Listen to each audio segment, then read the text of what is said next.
Good evening, everybody. We're so glad to have you here today to join us for our first in a series of Courageous Conversation webinars.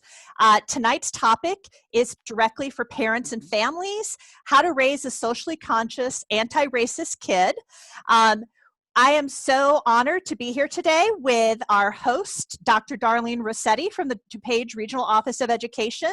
My name is Mary Ellen Daniels, and I am the Civics Instructional Specialist for IllinoisCivics.org.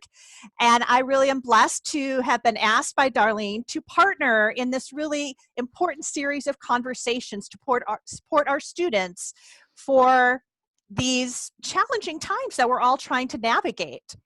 So I'm going to yield the floor to Dr. Rossetti to welcome us all today and to really sort of set the tone for tonight's agenda. So, Darlene?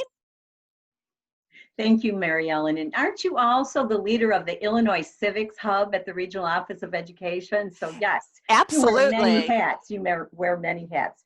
Good evening, everyone. I am Dr. Darlene Rossetti, the Regional Superintendent of Schools for DuPage County. And I do want to welcome all of you to this first part of a four-part series.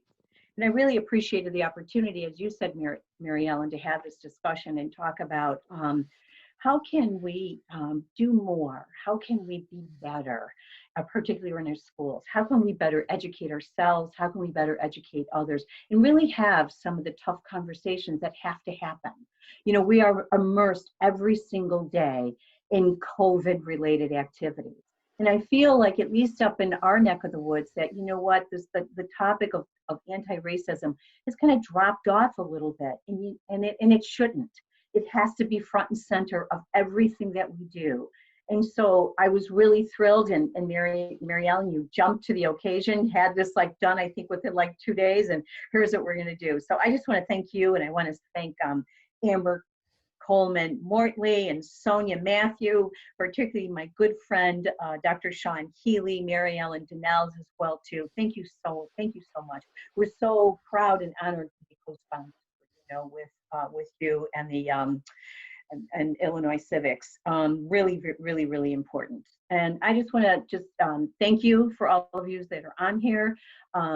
We're hoping that we can use this as a springboard of having courageous conversations in our schools, in our communities, wherever we can. And so this is live stream. We will be posting it on the DuPage Regional Office of Education on our website. As always, if you have any questions, any concerns, you can always email us at the Regional Office of Education at dupagestrong@dupageroe.org.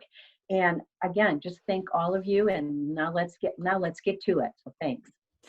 Thank you, Darlene. And again, you've just been such an important partner for us for all of our civics work in Illinois, whether being that hub for the work we're doing in the state of Illinois and the civics webinars we've been hosting for teachers all over the state this summer, or just being a champion with public policy. We really appreciate your partnership. So thank you again, Dr. Rossetti. So again, my name is Mary Ellen Daniels, and I'm going to serve as sort of your host for this evening. We do have many people on tonight's webinar, so we would ask you to use the chat box if you have any questions for our panelists tonight. If questions occur to you, or maybe you have a resource or strategy you would like to share, please use the chat box to share that, and I will give voice to that during the conversation today. We are so lucky to have Amber Coleman Mortley with us to lead us in this conversation, as well as Sonia Mathew and Dr. Shawn Healy. They are involved in so many things, so I'm actually going to yield the floor to them to begin the conversation by starting with some introductions. So panelists, let's start the courageous conversation. Good evening, everyone. My name is Sonia Mathew, and my day job and connection to this work is that I'm a program officer at the McCormick Foundation and have the honor and privilege to support our youth civic engagement strategy. My background is that I was a longtime social studies teacher prior to this role, and also worked in the nonprofit sector. And when I was teaching, actually, one of the classes that I co-developed with a colleague that was called Origins actually had a unit that was titled, "What's Race Got to Do with It?" So as an educator, it's definitely something that I thought about. And then I think for this conversation, this is, as a parent, it's something I'm definitely grappling with in raising my 3 children. I have a 17-year-old who just graduated from high school. I have a 6-year-old as of tomorrow, and then I have my youngest just turned 3 a few weeks ago. My 6-year-old is starting first grade. My 3-year-old is starting preschool. My identity is I'm South Asian American. My parents were immigrants from India, but my children are biracial, bicultural, and identify as Black and Asian. So I'm kind of bringing all of that to this conversation. And good evening, everyone. My name is Shawn Healy. One, I'm lucky to be Sonia's colleague in the democracy program at the McCormick Foundation. And two, I come to you as a lifelong educator myself. Actually had the privilege of teaching in DuPage County with Mary Ellen at Community High School in West Chicago. And I teach undergraduates now at the University of Illinois, Chicago. And I think what as I reflected on and prepared for today, frankly, the experience of teaching diverse students in West Chicago and now at UIC, I think certainly has helped me prepare for today's conversation. I was raised in a working class white community, pretty racially homogeneous in that they were white communities. And I'm actually a current resident of DuPage County. And like Sonia, I'm actually raising biracial kids. Have a daughter who's 5, almost 6, going into kindergarten, and a 9-year-old who is going into 4th grade. And I'm white. They are Filipino American, and so excited to talk about not just my thoughts on that, but some of my daughter's thoughts on this issue as we go. Hi, everyone. My name is Coleman Mortley. I am the Director of Social Engagement at iCivics. I'm a Midwest girl who lives out in the DMV. I have an 11-year-old, a 12-year-old, 11-year-old, and a 9-year-old. So I have 3 kids. Obviously, I identify as Black. They are Black and Caribbean. So I'm bringing all of that information, as Black identity has multiple different kinds of identity in it, to this discussion this evening. So we aren't going to have slides. We are going to have an open discussion. So I would really love if you hear anything that piques your interest, if you have questions as we go along, please drop them in the chat. To kind of start the discussion off, I just kind of want to frame, and this is also, just so everyone knows, this is going to be on the resource page, I think on Illinois Civics as well, but I wanted to kind of give everyone kind of some terms that they can think about as we enter in this discussion. So, we want to start off with racism is a learned behavior, right? We want to also think about racism as a complex system of advantage. We also want to think in this discussion that racism can be unlearned, biases can be unlearned and challenged, right? And racist systems can also be challenged and dismantled, no matter where we are, right? Race touches every single part of our lives. So we want to make sure that as we enter these kinds of conversations, we're thinking and centering equity and empathy and trust, and just being an open-minded person and challenging the things that we already know. All right, so if that's the case, we want to start off with thinking about, and I have a couple call to actions for every single one of you on this call, that when we challenge racism, we want to build cross-racial coalitions. We want to learn the full and complete historical accounts of things that have happened within American society. We also want to understand how our justice system is experienced differently by different groups of people. And we want to eliminate the inequities that impact some groups disproportionately. So when we talk about anti-racism, those are the action steps that we're actually, each and every individual, every family, every household should be aspiring to obtain. All right, so with that, let's jump right into our discussion, okay? So I'm gonna ask Sonia first, and then Shawn, and then I will jump in. How do you approach conversations on race with your kids? So we'll start off with Sonia, and then we'll go to Shawn. Thanks, Amber. I mean, I think if anything, it's learning just to be as direct as possible. I mentioned I have a 3-year-old. She's in the process of potty training, and just last week, we're reading stories to try to encourage her to just sit there. And there's a book that my 6-year-old daughter received like last year that's about Harriet Tubman. And this is the book that my 3-year-old chose to read while we were potty training. But, we're having this is, a conversation that maybe some parents don't necessarily feel comfortable having with their kids, but, starting to talk about these experiences of Harriet Tubman when she was enslaved, and just really being mindful that, these conversations about race really cannot be disconnected from conversations about history in this country. My 6-year-old daughter, when she was in preschool, and she happens to go to a school that's very diverse in Chicago, she would come home and talking about, her peach and brown friends in her class, and use kind of Crayola colors to describe them. And also when she drew people in her class, she would draw herself as brown, draw her friends as peach. But this prompted us to have conversations at home about how, well, some people have more melanin than others. Like you're browner than some of your friends because you have more melanin. And this is why people have melanin, right? And so how that connects maybe then to different ancestries. And I think now that she's approaching first grade, she's starting to name race and ethnicity in a different way. But those discussions just essentially started early with our kids. Excellent. Shawn.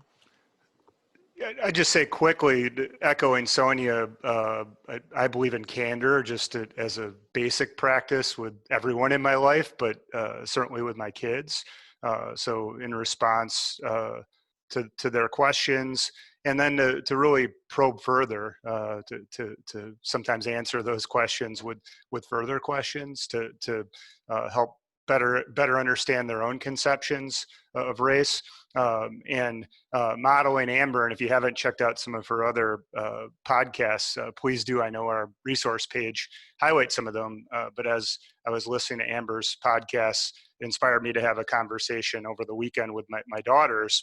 And when I asked about racism, my oldest daughter really had kind of an anti-Black frame in describing racism, and obviously racism anti-Blackness is a unique part of racism, not all of racism. So I thought that was interesting in this moment. And then I asked both of my daughters how they would describe themselves, and they both used the word middle, which I found interesting. And with a follow-up question, they said they're not white, but they're not dark either.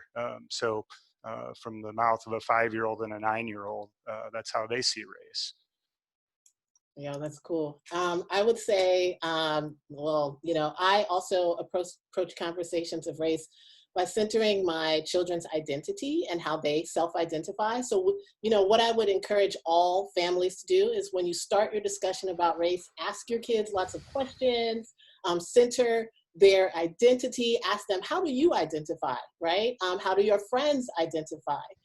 When you have these conversations about race, you don't want to shush, but you want to encourage and pull out more curiosity. So, well, why do you think that, right? That's a follow-up question that you could always ask your kids. Let's explore more. Where did you hear that? How does that make you feel, right? So we want to make sure that we're continuing to pull out more information from our kids. And then the other thing that I would say is approaching discussions about race with our children.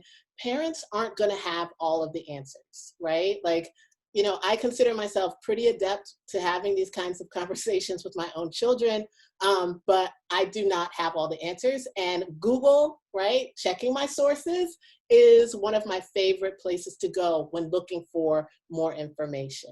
And fortunately for all of you guys, the toolkit that is going to be on the Illinois site, or that is on the Illinois site, has a lot of places for you to start. Okay, so I'm loving the answers that are coming in to the question that I posed in the chat. I just asked everyone how comfortable you are with having discussions about race with your kids. 1 being not comfortable, 5 being very comfortable. If you haven't answered that question yet, please feel free to continue to drop in your opinion in there. We'd love to know. Okay, so we're gonna move on to the next question. And Shawn, I'll have you answer this one first. What are some things that you had to unlearn or relearn during this historic moment in time? We can't hear you. I wouldn't just respond to this by saying in this moment. I think it's a lifelong process.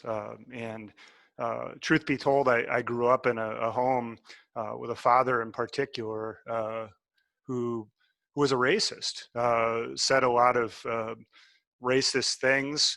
I always took some comfort in the fact that, you know, he worked in a diverse workplace, and I don't think there was a lot of evidence of interpersonal racism, but certainly individual racism, and you know that shapes your views as a young person. So I done learn a lot of those things as a pretty young person, but that's a lifelong process. And then I think more recently, coming to terms with my own privilege as a white person. I'm a first generation college student, and I always saw my rise academically and professionally as just a product of my hard work. And there's some truth to that, right? But there is skin privilege, and I've had the privilege to be pretty colorblind in how I've seen the world, and that's a privilege unique to whiteness, and even just like whiteness is this fake thing, right? But it's super powerful. It's been constructed. I'm Irish. There's a whole book about how Irish people became white, right? And then what do you do? And what I've really, I mean, to give you a pointed answer in this moment, what does it mean to be an anti-racist? Because I consider it this evolutionary state. Like, I'm not a racist, but I also don't feel like I'm doing enough. And I don't have a ready answer to that. So that's what I'm struggling with at the moment. Sonia? Yeah, I think I would also say that, I don't know, that this is just in this moment, and something that, especially as I've gotten older and really come into my own sense of identity, there's been constant unlearning and relearning around, I think, issues around race. And then especially as a parent, thinking about how to navigate that with your own children. But one thing that I've definitely, I think, relearned is the connections between colonialism and colorism in the South Asian community. And again, this goes back to then really thinking about that connections to history, you know, and there was and is a significant amount of anti-Black racism that's in our community, and thinking about where that comes from and what kind of work really needs to be done to address that. And I think another piece that's really related to that is that, I mean, as human beings, we're really conditioned to make assumptions all the time. And those assumptions are based on these things that you hear, things that you see. And so much of the work that I have to do, that we all have to do, is how are you aware of those assumptions that you are making and where they might be coming from, so that you can try to address them, right? And, you know, and then if you are making those assumptions as a parent, how are those getting translated to your children, and how are you really mindful of that? And so those are things that I think I have to just push myself to challenge and question just kind of my own reactions to kind of what I'm seeing. Yeah, I would say I love both of you guys' points. You know, for me, the relearning would be the strength of cross-cultural, cross-racial coalitions, right? The strength of, you know, building communities that are diverse and have holistic, I guess, viewpoints, right? That's the thing that I had to relearn in this moment. Not that I did, you know, took that for granted, but there is some real strength. You know, when I looked at a lot of the protests that were happening during this time, and I let my kids also look at them as well on like Snapchat and other digital media platforms, you know, my kids said, "Mom, there's so many white people out with Black Lives Matter signs." I said, yes, because they're choosing to stand on the side of justice. You know, they looked at, "Oh my God, Mom, there's Asians for Black lives." And I'm like, yes, because they're choosing to stand on the side of justice in this moment. And so, you know, one thing that I thought was really wonderful is that the idea that, you know, again, cross-cultural, cross-racial coalitions can help. They won't completely solve all the problems, but they are a step in the right direction towards fighting racism and living a more anti-racist life. And then I would add to both of your points, like you guys brought up just some really great things here that I just want to touch on. and encourage all the parents on this call to have the courage to challenge yourself and take those steps, right? I think a lot of parents parents that are my age, I think, have this kind of like, I don't know everything, right? So I can find it out. So we're beginning to like shirk the whole idea that parents have to know everything. Parents have to have this idea of who they are and the kids are over here, so continue to show your child that you are a vulnerable, growing, learning, mistake-making individual. I think that opens up some really genuine opportunities between you and your child, especially on topics that are very serious, like fighting racism. Okay, so I just want to check with Mary Ellen to see if there are any questions in the chat before I proceed to our next group of questions for the panelists. Sure. And just to kind of give a lay of the land, I know you've been watching the chat box a little bit, but it seems like our comfort levels range from 3 to 5, but even the 5ers are saying, I need more materials and such. One particular question comes from Hector, and I think, Sonia, you touched on this a little bit, but what can be an appropriate conversation to have with a 3-year-old about race? So you touched a little bit about that, Sonia, but could we dive into that a little bit more? And, how young should we be starting to have these conversations? Thank you. And I think it's, so much of it can be shared in stories. I mean, I think at this age, there's, we have a very diverse representation of children's literature that we have on our bookshelves. And she picked out this book on Harriet Tubman and wanted to read it. I think her awareness of what some of these things mean at 3 are going to be very different from my 6-year-old and my 17-year-old, right? But I think I feel like it's like 6 months old is when children actually start to notice difference. Is that correct, right? And so children see this happening. I think it's our responsibility as parents to help give them the language to name it, right? And it's okay to acknowledge that difference exists, but I think thinking really critically about what are the narratives you're exposing to your child and how do you really kind of support diverse representation. I'll piggyback off of that. Sonia's absolutely right with the 6-month-old.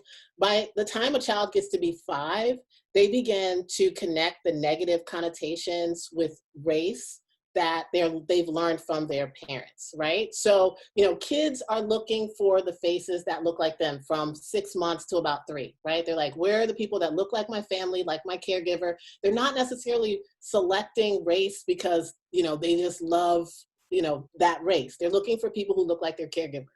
By 5 years old, 5, 6, that's when kids are like, okay, they're beginning to ascribe a hierarchy of value based on the color of people's skin. They also begin to decide what friends they want to play with or who's acceptable for them to play with based on the color of skin. So it's really important, that early on you talk to your kid about race. And, at 3, again, Sonia brought up a great point. Books are an excellent platform for having these kinds of discussions. We've linked a couple resources in the toolkit. Movies with diverse characters. You want to expose your children to stories about different kinds of people, but you also want to make sure that those stories are from those people's voices, right? Allowing those people to speak for themselves, to share their culture, to share their narratives for themselves authentically. Okay, excellent question. Thank you guys so much. I dropped another question in the chat. Please, share some of the things that you've been learning and relearning and unlearning during this time. We're gonna move to the next question. So panelists, just so you know, I'm gonna skip around so that we get to everything. But, race and race-based violence have been front of mind for the past couple of months. Let's talk about some of the questions or even the concerns that have come up with your children and like how you guys have talked about that.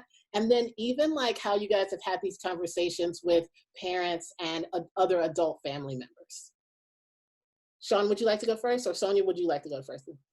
Whoever wants to go first. Go ahead, Sonia. All right. So my oldest son, who's 17 and about to start college, is probably, and it's not necessarily questions. I think some of it is like, our children have been exposed to so much of this. So I don't know that there are specific questions that have been around what's been happening, because I think they've, my daughter's school had to close the day of the Laquan McDonald, or they chose to close the day of the Laquan McDonald verdict. So we had conversations with her about that, a few years ago, and it's so because they're not necessarily asking questions about that violence in particular, but I think what's really come up, especially with my oldest child, is really thinking about this anti-Black racism within the broader South Asian community, and how do you navigate that with our elders, and my parents in particular. And just kind of because there's ways and messages that everyone's really been conditioned around. And so, he was a part of this group called Chicago Desi Youth Rising a few summers ago, which gets a group of young people and to really look at their identity as South Asians, and have done a lot of work, I think, to understand anti-Black racism. And they're actually planning a conversation that are for aunties and uncles, for like elders in our community, in a couple of weeks. But it's exciting because I think the young people are also leading this conversation, because I think it's one thing for me to also have that conversation with my parents, but I think it's a different dialogue when it's coming from the grandchildren, right? So yeah, I think there's been that's been the question I've been getting a lot, and thinking about how to really address. And yeah, I guess where I'd weigh in is specific to the protests. And my daughter's participated in a local Black Lives Matter protest, and one thing that strikes me in reflecting with them is how Black Lives Matter as a slogan resonates. Like they get it, and that's not true when you get into conversations about police violence. Specifically, the slogan that was used at the march to defund the police, what that actually means. And then, back in DuPage County, where we live, policing is different, right? It's a different experience for kids. I'm sure there's still discrimination against people of color, but it's frankly a different phenomenon. So to have that conversation was interesting. And a couple of their other takeaways that struck me is, one, they were particularly taken by seeing some of their classmates and their families participate too. So that meant a lot to them. And then my 5-year-old can't get over the fact that she wasn't able to finish the march, so they didn't complete it. So so she feels like they didn't fully participate because they didn't finish it all the way till the end. Aw. Yeah. I would say, for my family, a lot of the conversation centered around, safety, like, what do you do when you engage with the police? Like, they had lots of questions about that. They've seen me, get pulled over for a traffic stop, or, a stop sign that I just may have stopped slowly, right, but not slow enough. So, we talked about that, right? We talked about, what does it mean to engage police? What does it mean to respect the job of the police, but also want to make sure that everyone is experiencing justice in a fair and equitable way, So kind of looking at like all sides of this, we also discussed issues of, what is allyship? How do you engage with people who want to be involved and want to help, right? That's a discussion that we have, because again, I'm teaching my kids to search for cross-racial and cross-cultural partnerships. Other things that we talked about, just general safety and just, those kinds of topics. So that's what I would say. So let's segue into the next question. How can parents model anti-racism for their kids? Favorite question of mine. Shawn, why don't you go first, and then we'll have Sonia go next. Sure. So one, just having some humility here. Like I'm still figuring this out.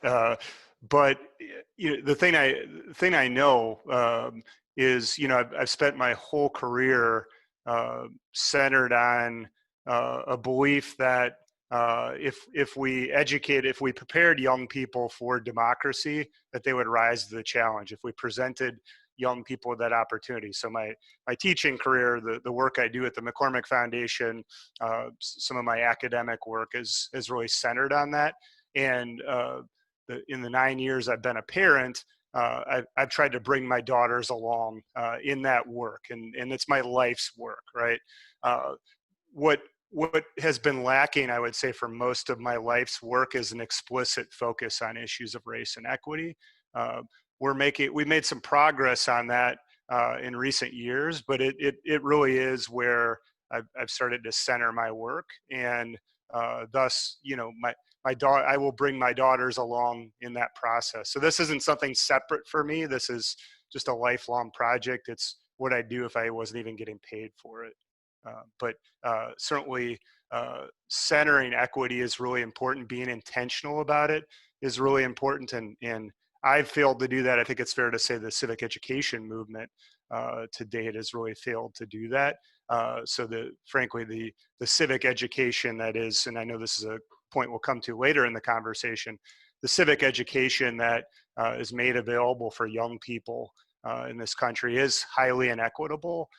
So the experience that many young people have in DuPage, for example, may very well be different from experiences that we have in other parts of the metropolitan area, and that cuts inequitably by race and ethnicity. So lots more to be done on that front.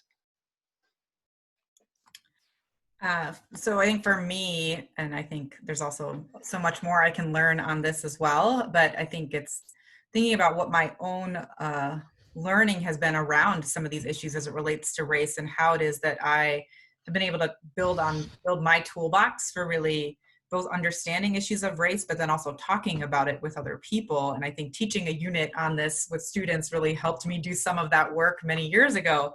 But if you don't do that work yourself, it's really difficult to model and actually teach your own kids, right?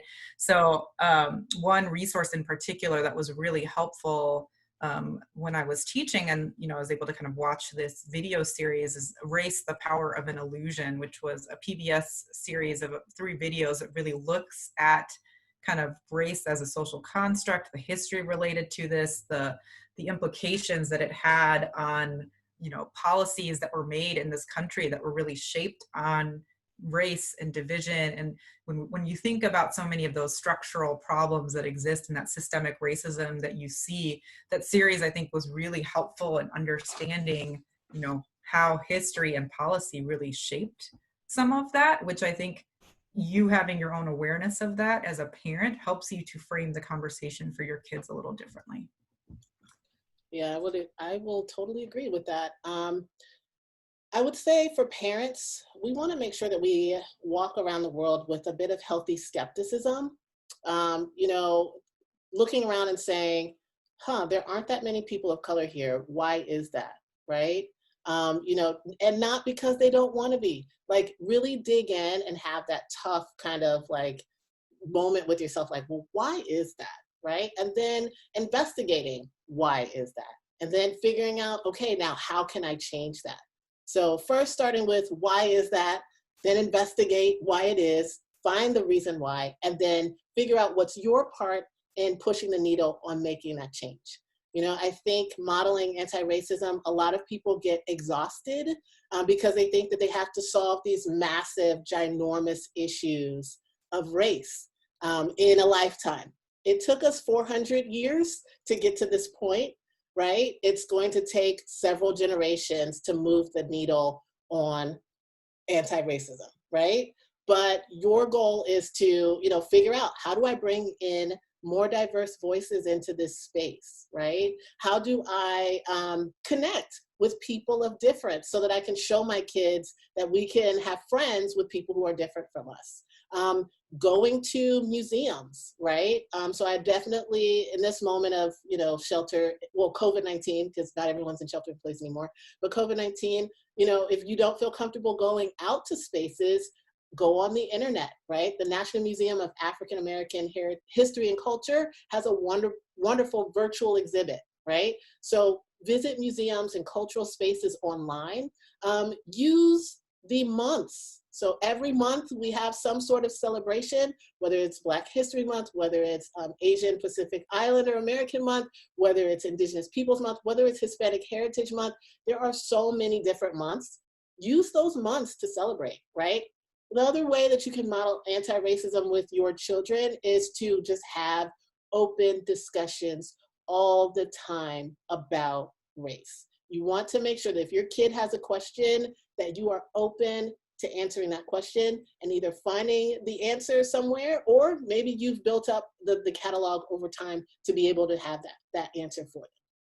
So those are a few suggestions I have. Myself modeling anti-racism, I would say, I'm always open to having discussion. I'm always available for partnerships in some way with people of difference. The wonderful thing about our community, it's very international. So we meet people from all around the world. And I make sure that my kids are going out and walking up to kids who look different from them and introducing themselves and talking to them and being interested in those people and their culture and what they have to share. Some really amazing friendships have come out of the courage to just walk up to someone and say, "Hi, how are you?" Right? So those are a few things, hopefully, to help everyone. So we're going to move on to our next question. Oh, I see that there's a question in the chat from Matthew Lynch. It says, how do you break barriers that exist within curriculum and community disapproval of injecting the truth behind policies and laws? So Sonia or Shawn, do you want to take a stab at it first, and then I can take a stab at it after you, or?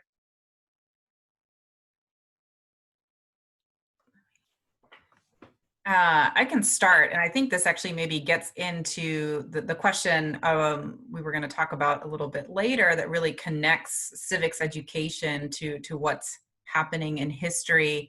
And so, the work we've been doing around civics, and there's a framework that came out a few years ago that was called the Lived Civics Framework, and really how you are centering race and ethnicity and the lived experiences of our students when you think about education. And so I think when you think about the barriers that exist within curriculum, there's so many students that we are teaching, especially students from marginalized communities, whose stories are sometimes just not told. And so how are you really transforming and pushing the schools that your children are in to really think about what is actually being taught to our students? Because there's only so much that we can do as parents, but there's ways that you can also push to scale, essentially, with what's happening in schools. And I think this question around the community disapproval, I think there's some of what I think getting folks to understand where that disapproval comes from, because I think some of it is maybe not wanting to reckon with some of our history. And how do you then navigate some of those, difficult conversations, and really helping people to see kind of what is factual versus what's opinion, right? And, getting at some of those maybe critical media skills, not just with our students, but with our parents and family members. Shawn, would you like to jump in? I guess I would just say quickly, certainly echoing Sonia, and I found this just as a classroom educator, I was certainly challenged by parents, less on teaching about issues of race and ethnicity, and more on just bringing controversial issues into the classroom. And we certainly have a number of resources to that end on Illinois Civics. Mary Ellen is teaching an online course. We offer an online course for teachers and how to do that. But the materials that you select are really important. So to draw from highly reputable sources. Amber, I heard you reference in a podcast the 1619 project that the New York Times published a year or so ago. Maybe it was less than that. It feels like it was a year or so ago. But reputable materials that allow us, that are defensible if you're kind of called to the mat. And it's not to say that teachers are using materials that aren't of high quality, but if you get to well-sourced, well-developed materials, I think that's helpful. And I would say specifically for parents, join your PTA, right? Or your PTO. Every state has it, or every school has a different PTA, PTO, but the parent organization that does all the bake sales and all the other awesome stuff at your school, become involved in that, right? Be a voice in that organization. If you have time to join the board to help. To bridge some sort of collaborative effort between the parent community and the principals and the educators, right? And then eventually the school board, right? You want to make sure that the curriculum that your child is receiving obviously is one that is providing a whole tapestry of experiences and what it means to be American, right? And what the American experience has been throughout time and how people have worked together or worked in groups to push for justice and push for their rights. The other thing I would say to encourage families, especially, wondering like how with curriculum, is just, paying attention to what comes home in your child's book bag, right? So my daughter came home with some questionable content about Christopher Columbus. And so we talked about it, right? Like we talked about what she learned at school. And then we talked about, other things that she did not learn about at school, right? So just thinking about like, is, again, healthy skepticism. Is the whole story being told? If not, go in and talk to your educator. Now, I would say that educators are doing the best that they can most often, right? And so figuring out a way how that you as the parent can collaborate with the educator and with the school to create a better experience for not just your kid, but all kids is really important. So again, collaboration, coalition building, partnership building, we want to make sure that we're figuring out how to work together. We don't want to just be in opposition just to be in opposition. And then lastly, one thing I'll add that segues into our next question is we want to make sure that even white students are receiving and being exposed to education and curriculum and topics about Black people and non-Black people of color. All right, so it's really important for white students to experience and hear about the stories, and not just tribulation stories where people were downtrodden and they had to it was the worst. No, we want to also expose them to, hey, people fought for justice. People sought out partnerships and coalitions. People did amazing, great things. People invented things, right? So we want to show, that people of color can be a variety of different things, not just for marginalized kids, but also for white students as well.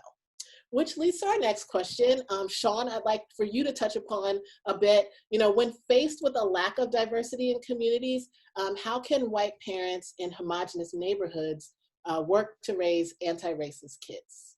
Sure.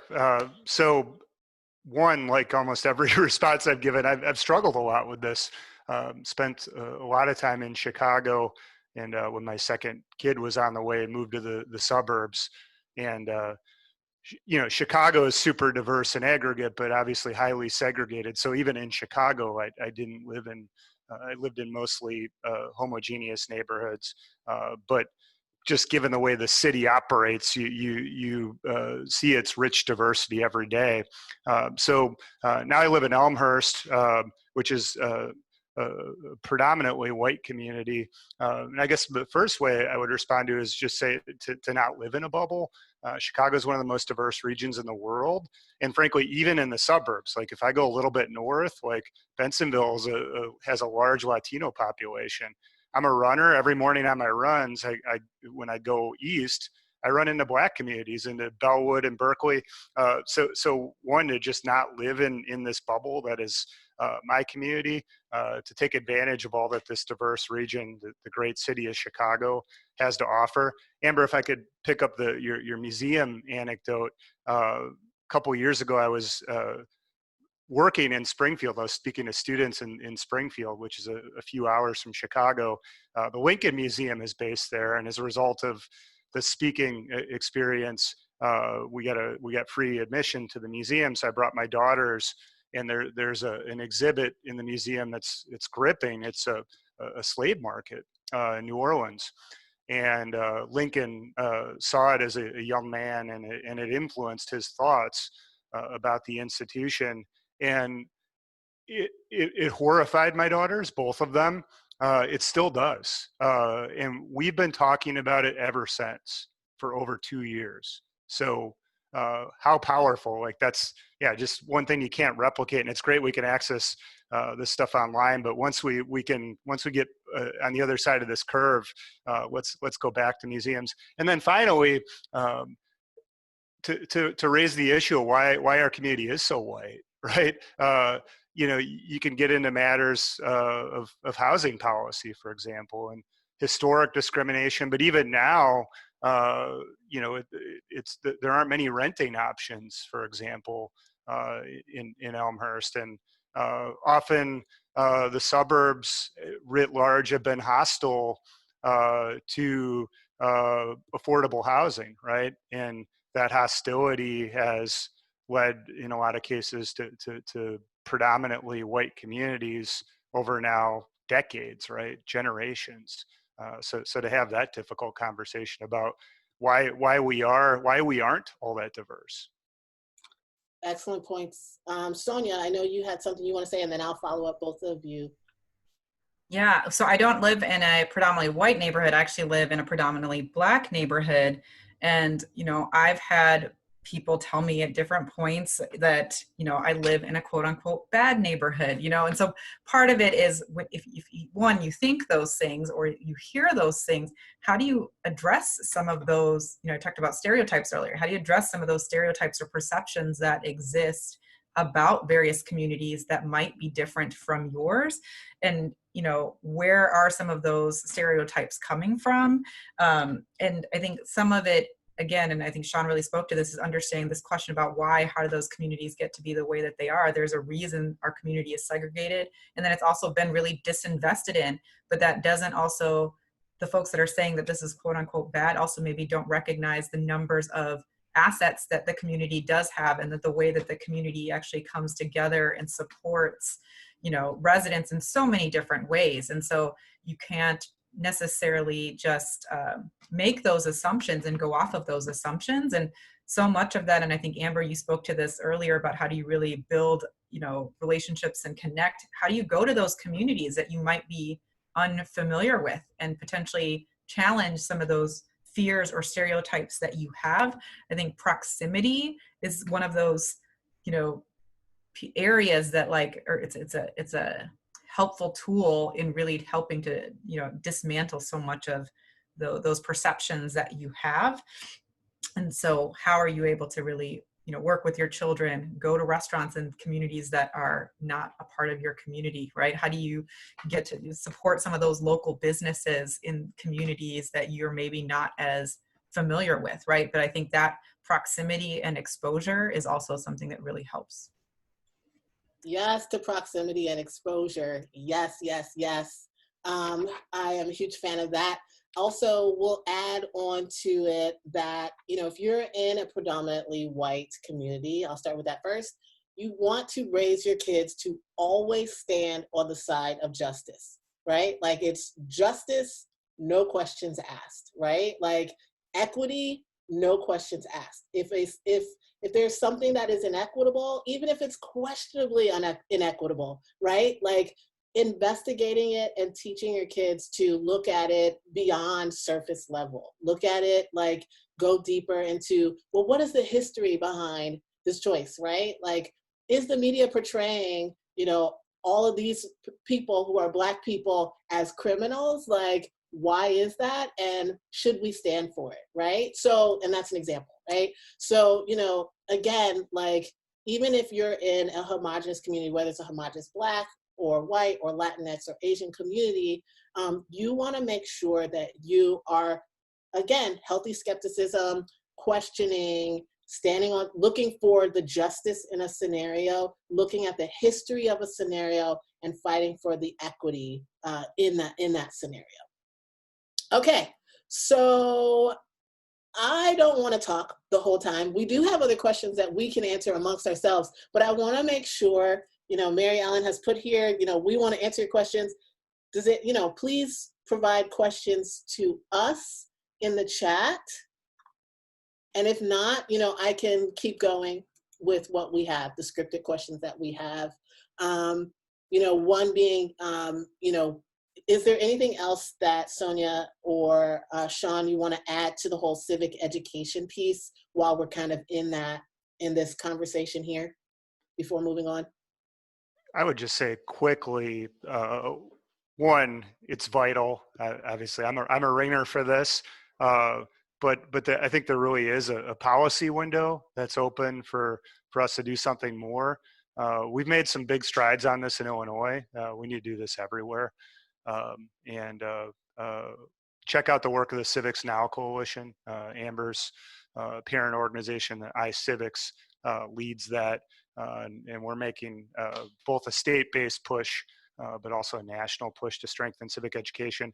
And then to me also in this moment, the opportunity of this moment where people are literally out in the streets demanding change, which is hugely important to social movements, to policy change, but then to match that with an inside game, like literally what are the concrete policies that we need to move to dismantle structural racism and to equip young people with the knowledge, skills, and dispositions to do that. So civic education is always vital. I can't think of a more important time. This is our Sputnik moment.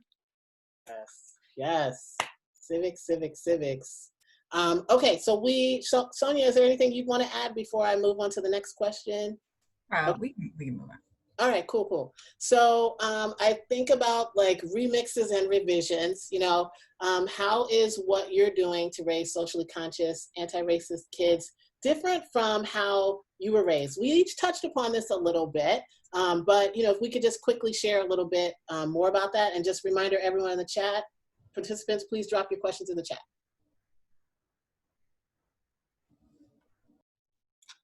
Sonia, go ahead. Yeah. I think a big difference is just addressing questions directly. I think my children are also encouraged to ask more questions, I think, which, I think it helps, right? And you want children, and children in general are really curious. And so how are you really responsive of those messages that you are sending to your kids and what they are receiving from parents? I think, and we talked so much about proximity before, and I think I have a very multiracial community that our kids are a part of, and so they see all kinds of people, and they have, I think, a certain level of exposure that I didn't always have. So I think just, challenging them to really to critique and interrogate the world that they see, I think is so important. Shawn, and then I'll go after. I would just say in general, for me, parenting is so much of parenting is replicating what your parents did well, and then doing 180 degrees opposite of what you assess that they didn't do well. So I said at the top that I was raised in an environment where there was a lot of individual racism, and so I try to be really conscious in how I speak about my diverse students, my colleagues, my friends, as just one mechanism to address that. And I agree with Sonia also. And then this notion, I think in the best case scenario, I grew up, I was taught to be colorblind, and how that in so many ways affirms the status quo, affirms a system that frankly works very well for white people. So to really challenge that notion, we're going to get to this in some of the future webinars, but that, we have an educational system that adopts that mantra of color blindness, and it's really harmful for young people of color. So and it's harmful, frankly, for all of our kids. So I think we need to combat that as parents. Yeah, I'll go super quick because I know that we have a question in the chat. Yay. So, just, I guess, remixes and revisions, my mom definitely raised us on like Eyes of the Prize. So that's something that I'm just continuing to do, as well as other types of documentaries that are obviously age appropriate for my kids. And if you look in the toolkit, there's a list of documentaries there for parents to check out. I want to touch on Shawn's point really quickly about colorblindness, and just say, just super quick, I have an analogy that I use all the time, and it refers to sandwiches. This is how I teach anti-color blindness. We have peanut butter and jelly, and we have grilled cheese. And though both are sandwiches, to say that a peanut butter jelly has the same characteristics as a grilled cheese is utterly ridiculous. So we want to make sure the same with people. We're all people, yes, but there are also histories and cultures and trials and tribulations and successes and awesomeness that have gone along with a narrative of a person who is from, a white background, a Black background, Latinx background, Asian background. So we want to acknowledge those differences in others. We don't want to, ignore them. Okay, so we do have a question in the chat. Yay, brave person. It says, since we are primarily educators, what would you recommend for us as teacher parents when we are out in public spaces and hear something that is wrong? And they mean as far as addressing other kids in front of their caregivers. Does anyone want to go, or I can go first? I can go first, and then you guys take it away. So when I hear something wrong, if I feel comfortable enough, right, I might go and speak with the other parent, right, about it. This happens sometimes in the park, right? So when my daughters were little, we'd go to the park, a kid would say something that was, inappropriate. It might not be about race, it just might be something inappropriate. And I would just go and approach that parent, their caregiver, and just say, hi, your kid said this, this makes my daughter feel uncomfortable, it makes me feel uncomfortable. I would greatly appreciate it if you would address it. You don't necessarily have to do it here in front of me. I don't want to put you on the spot, but I just want you to know that this was said and it makes us feel uncomfortable. That's one. And that's if you feel comfortable doing that.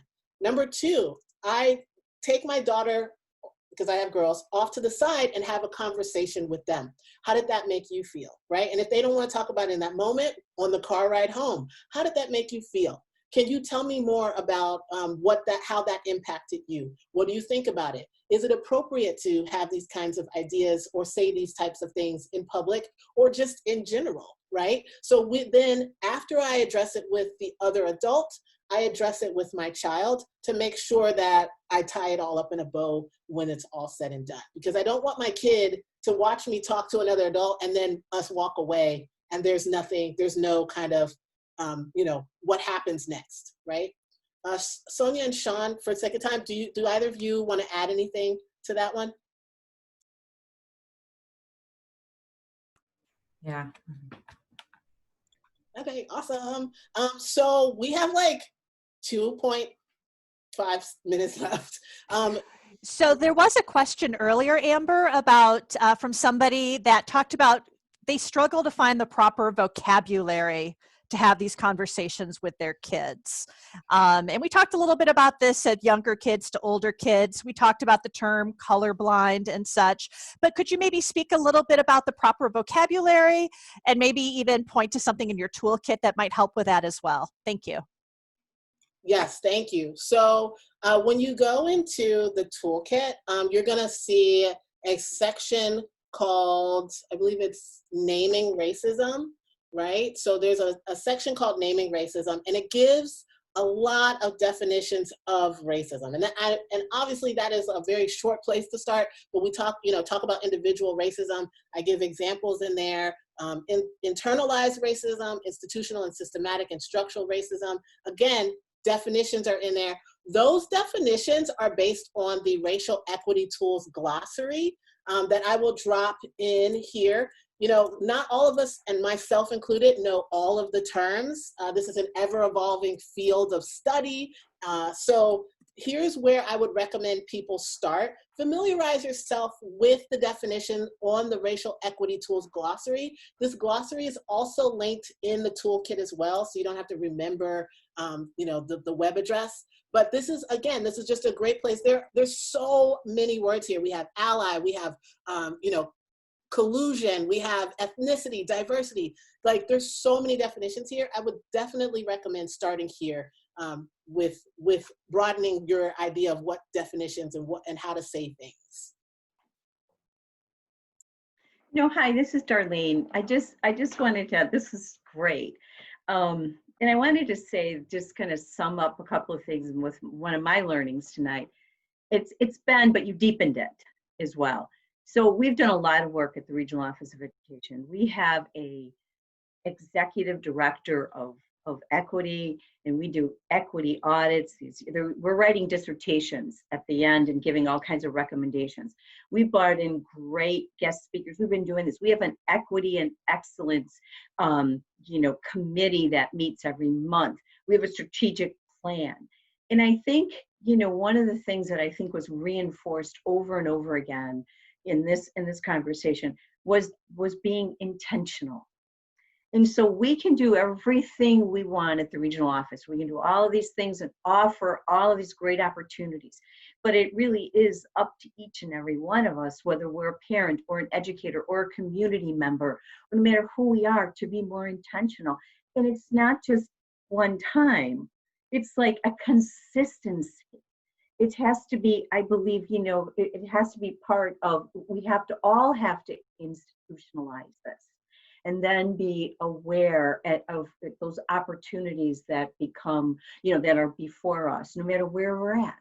And so I think it's really important. And Shawn, to one of the things too that you said, when I was talking about, what more can we do and continue to move forward in an intentional way, I did contact some of our elected officials in DuPage County.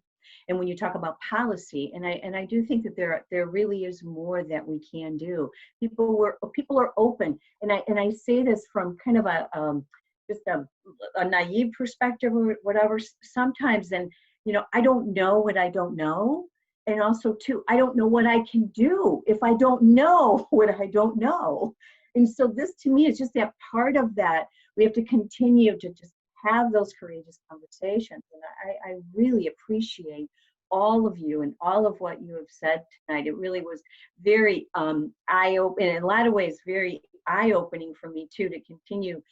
This is our journey. This is a journey of who we are, and and also where do we want to go. So thank you, really, each and every one of you. Appreciate it.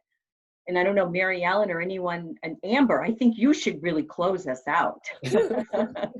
Well, I just want to thank you guys for taking time out of your evening to hang out with all of us and to learn something new and hear our opinions about life, right?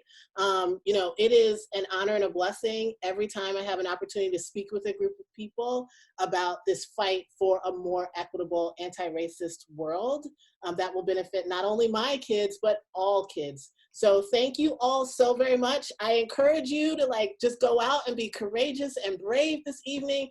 Some of you guys are dropping in the chat what you're gonna do.